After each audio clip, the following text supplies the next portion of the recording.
Čaute. Dneska teda budeme jesť sol s cukrom. Podľa mňa je to lepšie iba cukor a sol, ako samotné. A spolu je to hnusné. To je ako keď jete hovno a šťanku spolu. Takže to je úplne chutné. Sice som to ešte nejedla, ale chcela by som to niekedy vyskúšať. Takže tu je cukor. Ukáž to takto tým mešom. Toto je cukor. A toto je proste sol.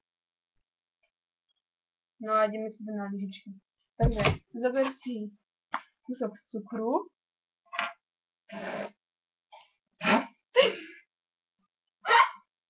Daj to tam.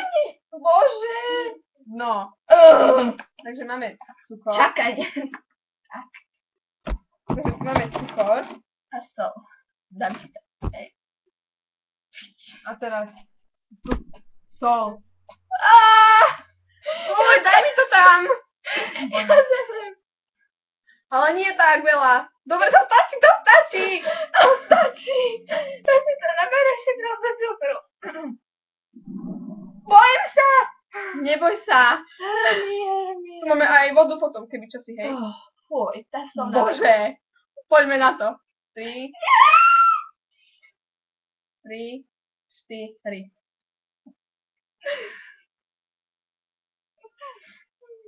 3, 4.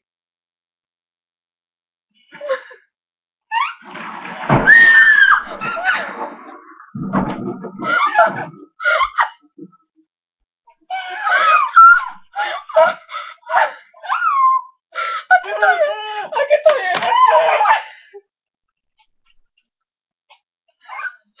Ja to neviem.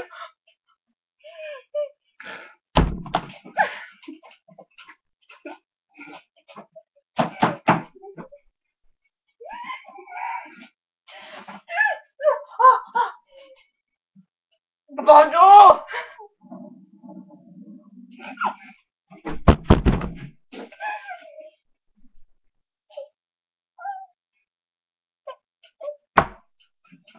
Fuj, no, prdele.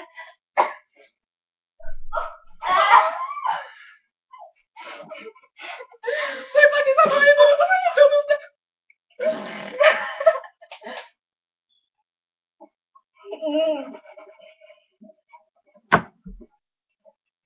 Fuj, už nikdy viac. Je to proste nechutné. Je to tak, keby ste si dali kávu, nasypal by vám tam niekto sol a nevideli, že dávate sol, tak vám sa ešte cukor. Je to úplne nechutné, alebo čaj, to je jedno. No je to také, že sa sol prebíja s cukrom. Je to také, že sa to prebíja a to ti v hube šumí až do nosa. Musíš si to zaschávať a ja som sa tu skoro pogrcala na tej zemi, tak som nemusela ísť to vypúšť do záchoda. Skoro som sa tam aj pogrcala. Takže to neskúšajte nikdy. Cukor. Fuj, však ešte zomreš z toho. Fuj, ten cukor, že dostaneš cukrovku. Budem bolesť. Ale vážne, neskúšajte to. Máme celý oputý komp. A hej, to zamalenie do rumene, čo sme začali dneska, tak to bolo hrmítu, viete? U nás puchové to trošku na hlavu. No. Fuj, keby, že idem do Chorvátska a napije sa tam tej vody, tej hnusnej, s tými riasami. A ešte to, fuj! Čaute. Odber like. Odber like, ak sa vám to páčilo, ale podľa mňa to nikomu nepáčilo, bo ani nikomu nepáčilo. Ale vyskúšajte to. A nevyskúšajte to. Nevyskúšajte to. Ba môžete to vyskúšať, ale potom sa na ne sťažujete. Fuj. No teraz mokrú ruku. Mokrý zám. Zo sliny. No, vypni.